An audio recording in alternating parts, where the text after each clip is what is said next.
विश्वेश नाम के राम, और वहां भगवान का जो गौड़ ब्राह्मण के यहाँ संबल ग्राम में होगा वो कल का अवतार भगवान का होगा।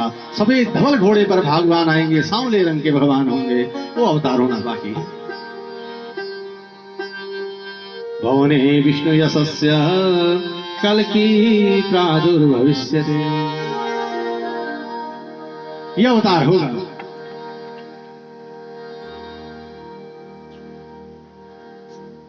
इस प्रकार से 24 अवतारों का वर्णन किया,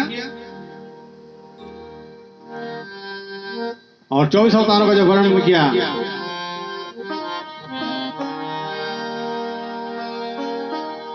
सूत जी से प्रश्न कर दिया, कृपा कर स्वर्गादि पुरुषों ने कहा, हे सूत जी, सुबुधि परीक्षित का संवाद कहां चला, कहां मिली, इनका जन्म कैसे हुआ, कृपा कर हमें कहे, किस युग की बात है। तो हमने तो यहां तक सुना कि सगौदोहना मात्रम गृहेषु गृह मेदिना अवीक्षण महादेवं तीर्थपूर्वदाश्रम अभिमन्यु सुता सूता श्रीमद् भागवतोत्तम।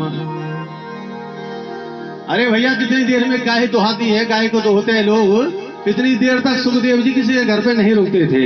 ये बताओ, इन सुखदेव जी ने परीक्षित को 7 दिन तक कथा कैसे सुनाई, कैसे बैठ गई, कृपा कर ये वर्णन हमें करें।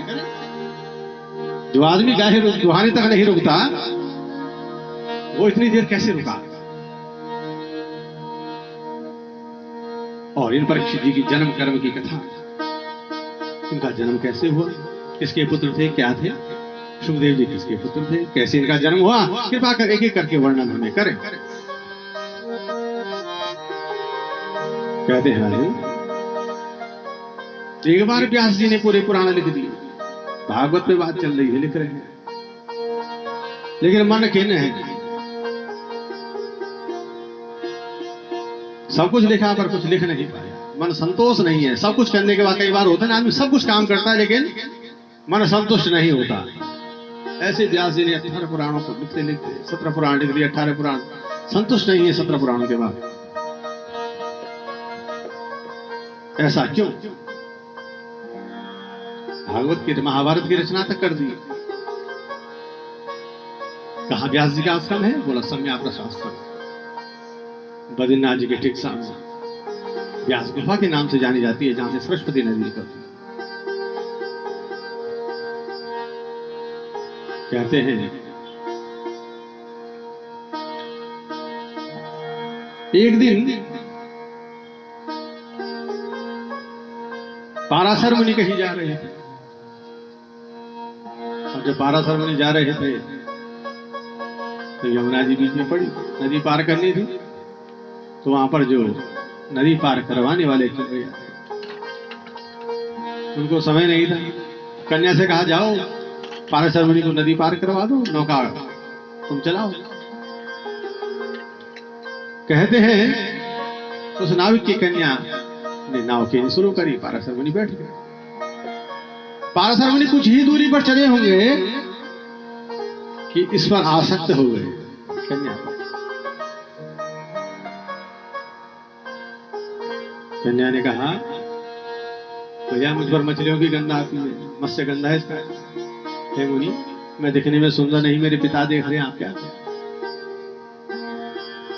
कहते हैं सूत जी, कोहरा उत्पन्न कर दिया आगे पाराशर ने, और इस कन्या के साथ रमण किया, कमंडलों का जल छिड़का, इसकी जो मछलियों की गंध थी वो दुर्गंध सुगंध में बदल गई, और इससे जो पुत्र हुए वो साक्षात व्यास जी हुए। और व्यास भगवान, द्वीप के बीच में इनका जन्म हुआ, इसलिए इसका नाम कृष्ण द्वीपायन पर।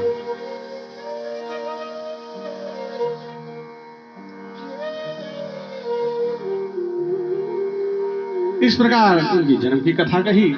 कहे सुखदेव आचार्य, बोला, हे सुखदेव,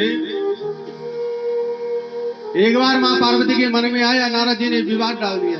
बोला, भगवान तो विनाशी है, हे मां, तुम्हारे तो बार बार जन्म होते रहते हैं, माँ पार्वती ने सोचा आज भगवान भोलेनाथ जैसे आए, पहले ये प्रश्न पूछो, क्या मेरे बार बार जन्म होते हैं? आप अविनाशी है, आपका जन्म मरण नहीं होता। बैठी है माँ पार्वती कैलाश। समय बीता, जैसे भगवान आए हैं, पूछा है माँ ने प्रश्न। बोला, हे पार्वती, तुम्हारे मन में ऐसा विचार कैसे आ गया? प्रभु, क्या मेरा मरण होता है? एक बार नहीं बोले, दो बार, तीसरी बार कहा, आप कैसे हमारे अविनाशी हैं? कृपा कर मुझे बताएं। भगवान ने कहा, हे मां पार्वती, इसके लिए तुम्हें एक अमर कथा का श्रवण करना होगा। इस अमर कथा को अगर श्रवण कर लोगे तो तुम अमर हो जाओगे, लेकिन ध्यान रहे, संपूर्ण कथा आपको निर्विघ्नतया सुननी होगी। आज भगवान भोलेनाथ ने कैलाश पर डमरू का वादन किया है। जितने भी पशु पक्षी सारे उड़ गए हैं। कहते हैं एक घोंसला वहां पर पक्षी था, लेकिन उसका शावक का अंडा वहां रह गया था।